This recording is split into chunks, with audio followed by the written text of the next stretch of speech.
Ready?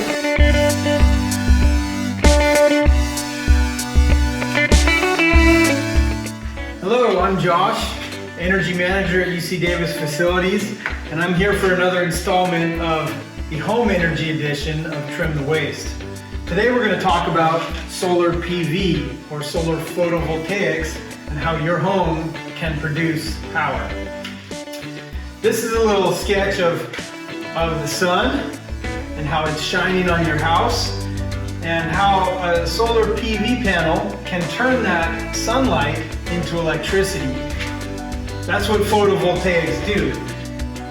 That electricity then can travel into an inverter in your house. Often nowadays those are micro inverters on the back of your solar panels, but in my case I have a single inverter that changes that electricity from direct current, which the solar panels produce, into alternating current, which your house can use. It then travels through a safety disconnect, which allows you to disconnect the PV from your electrical panel if you need to work on the panel, and then into your electrical panel, where there's also a meter that's metering the electricity that's coming or going from the electric grid. So if my panels, with the sun shining on them, are producing more energy than my house is using, I can actually send electricity back into the grid. If I'm using more electricity than my solar panels are producing, then I can still take electricity off of the grid. And what the meter does is it measures how much electricity is going to the grid or coming from it, and at what times. So net metering allows you to use the electric grid like a big battery. When you're producing more than you need, you can send electricity to it. When you need more than you're producing, you can pull electricity off of the grid. So with PV panels on your roof, your house can actually be zero net energy. What that means is that you produce as much energy as you use. Now, if that's in terms of kilowatt hours, it means in the course of a year, your house produces the same number of kilowatt hours that it also uses. Many people, though, want to have a zero net cost installation.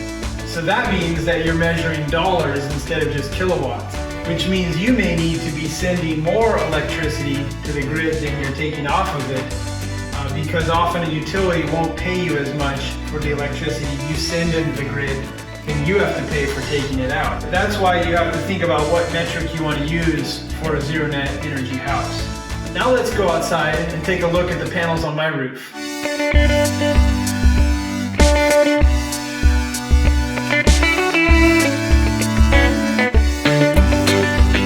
So here we are on the roof, but let me give you a good overview shot first. I have 14 panels, 2 rows of 7. Each panel is 375 watts, and the total rated capacity is 5.25 kW. You can see the panels are mounted on rails, which are bolted to posts with flashing that runs up under the roof shingles. And here you can see the conduit from the panels down through the attic. One is for control wiring, and the other is electrical wiring down to the inverter in the garage below. Here's where I mounted the inverter, which converts electricity from the panels from direct current into alternating current, which the house can use. And on the inverter display, you can see the current production of the panels, 4,600 watts, which is 4.6 kW. From the inverter, the AC electricity goes back outside through this safety disconnect switch to my house electrical panel. And up above that is the electric meter, which measures electricity coming from or going to the utility grid. Right now I'm sending 2.4 kW back to the grid. Thanks for watching. Remember, tune in next week for another episode, and you can always see more at our website, eco.ucdavis.edu.